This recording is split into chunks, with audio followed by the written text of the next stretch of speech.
It was the school's 100th anniversary and we put in a lot of effort to celebrate it. It also marked a sad occasion. The building was to be torn down and we were to move to a new location. This could not be helped as the building was old and badly in need of repairs. Also, HDB had struck again. On the day of the celebration, we had all sorts of crazy events. There was a fancy dress football match, with no rules, between the teachers and the students. At the end of the match it was announced that the students had won. This came as a surprise because the students had let in 3 goals in comparison to the teachers' 2. Then the organizers made the revelation that the rule was to let in as many goals as possible.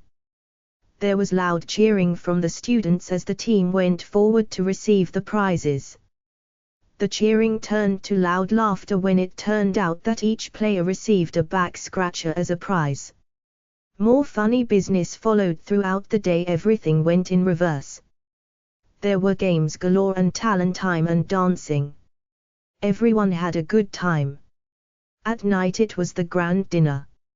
All the old boys of the school, who could be contacted, were invited and many turned up. At exactly 7:30 p.m. the band struck up the school song and we joined in. I observed that the old boys were singing too. The recent old boys could remember the words, but the older old boys were merely moving their lips and pretending to sing. My table was near theirs and I took note of this. My friends and I grinned at their helplessness and their ingenuity.